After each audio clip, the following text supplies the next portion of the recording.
உலகத்தில் அமைதியே ஒரு மனிதனுக்கு மகிழ்ச்சி தான். மகிழ்ச்சி அவனுக்கு கோடி அளவுக்கு இருந்து அவன் தெருக்கோடியில் இருக்கக்கூடிய ஒரு ஏழையாக இருந்தாலும் சரி சலாமத்தா இருப்பான். கூழு கஞ்சி குடிச்சாலும் நிம்மதியா இருப்பான்.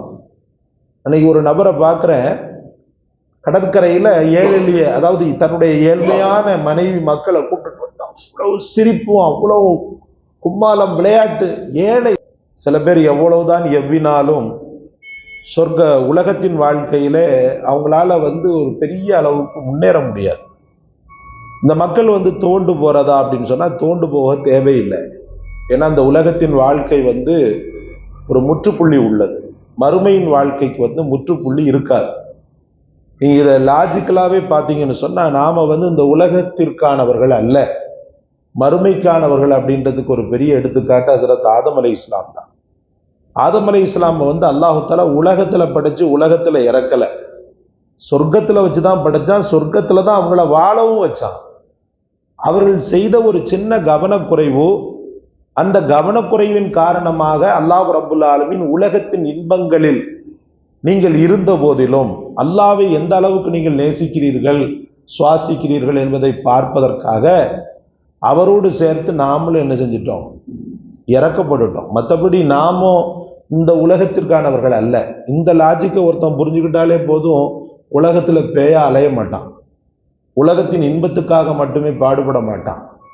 மறுமைதான் நமக்கு பிரதானமானது அப்படின்றத ஹஜ்ரத் ஆதம் அலைஹிஸ்ஸலாம் மூலமாகவே நமக்கு அல்லாஹ் தஆலா உணர்த்தி இருக்கிறான். ஆனா இப்ப இயங்கிக்கிட்டு இருக்கக்கூடிய உலகத்துல பெரும்பாலான நபர்களுடைய தேட்டம் என்ன, நாட்டம் என்னண்டா, உலகம் எனக்கு கிடைச்சா போதும், உலகத்துல ஒரு 4 பேர் மதிக்கத்தக்க வாழ்க்கை வாழ்ந்தா போதும். நான் சொல்லுவேன், உலகத்துல மதிக்கத்தக்க வாழ்க்கை வாழணும், நல்லபடியான முறையில இருக்கணும் அப்படின்றதுல எந்த தவறும் இல்லை. அதே ரப்புல் ஆலமீன் தான் உலகத்துல உனக்கான பங்கை எடுத்துக்கோ அப்படின்னு சொல்றான். ஆனா முழு பங்கு எனக்கு உலகத்துல தான் கிடைக்கும்னு சொல்லி முட்டாள்தனமாக சிந்திப்பவன் மட்டும்தான் தொழுகையை விடுறான். முட்டாள்தனமாக சிந்திப்பவன் மட்டும்தான் அல்லாஹ்வை விடுறான். முட்டாள்தனமாக சிந்திப்பவன் தான் பள்ளிவாசலை விடுறான். சகோதரர்களே, அல்லாஹ்வை நோக்கிய பயணத்தில் இருக்கக்கூடிய மக்கள் எந்த காலத்திலும் தொழுகை விடுவதில்லை. அவங்க துனியாவுக்குள்ளேயே புரண்டு அப்படியே அதிலேயே ஊறி போனவங்களா இருந்தாலும் சரிதான். சுலைமான் அலைஹிஸ்ஸலாமை விடவா அந்த உலகம் மற்றவங்களுக்கு கொடுக்கப்பட்டிருக்கு? அவங்க எவ்வளவு பெரிய அரசர் தெரியுமா? எவ்வளவு பெரிய சாம்ராஜ்யத்தை படைத்தாங்க ஹஜ்ரத் சுலைமான் அலைஹிஸ்ஸலாம்.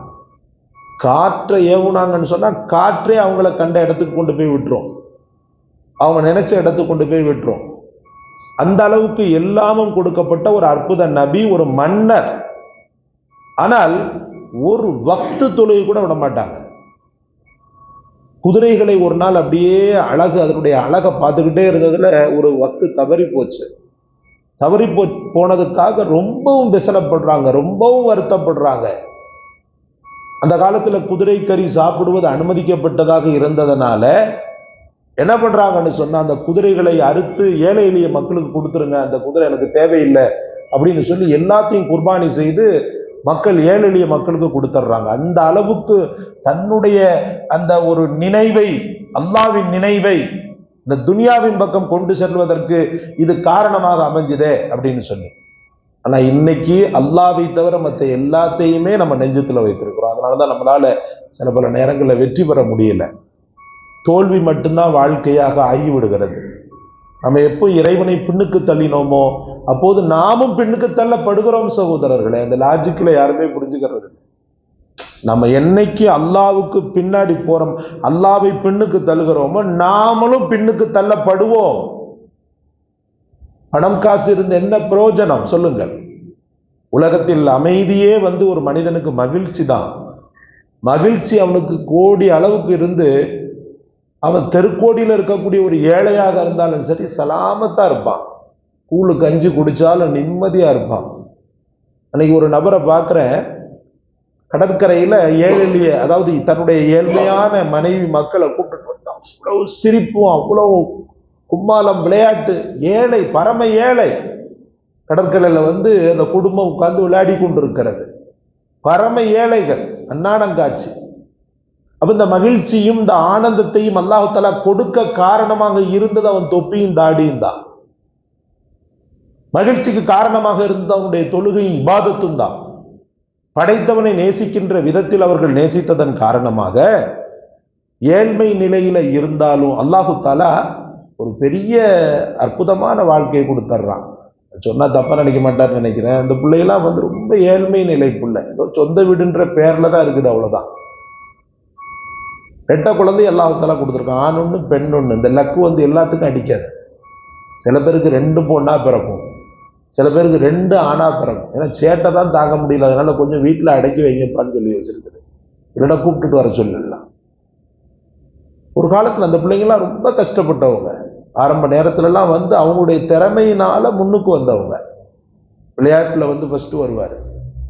என்ன இந்த அல்லாஹ் ரப்புல் ஆலமீன் ஒரு நிம்மதியான வாழ்க்கை இந்த பிள்ளைகளுக்கு ஏன் கொடுத்திருக்கிறான்னு சொன்னா, ரப்பின் பாதையில் இருப்பதன் காரணமாக, இறைவனை மட்டுமே பிரதானமாக வைத்து அவர்கள் வாழ்வதன் காரணமாக அல்லாஹ் ரப்புல் இஸ்ஸத் தந்து விடுகிறார். அன்பிற்குரியவர்களே, அதனால ஏழ்மை நிலை மனிதனாக இருந்தாலும் என் உள்ளத்தில் இறைவனை பற்றி உள்ள எண்ணம் செல்வமாக இருந்தால், நான் செல்வத்தை பெறாவிட்டாலும் அல்லாஹு தாலா என்னை செல்வ நிலையில் வாழ்வதை போன்ற ஒரு சூழலை, ஒரு மாஹௌலை ஏற்படுத்தி விடுகிறார். அல்லாஹ் ரப்புல் ஆலமீன் உங்களுக்கும் எனக்கும் அந்த அற்புதமான ஒரு சந்தோஷத்தை தர வேண்டும். உலகத்தில் அல்லாஹ் பரக்கத்தையும் தர வேண்டும். அந்த பரக்கத்தை மிஞ்சிய மகிழ்ச்சி அல்லாஹ் தாலா எப்போதுமே நமக்கும் நம் குடும்பத்தாருக்கும் தந்தருள்வானாக. அந்த பரக்கத்தை பெறக்கூடிய அத்தனை நல்லறங்களையும் அல்லாஹ் நம் வாழ்க்கையில் செய்ய வைப்பானாக.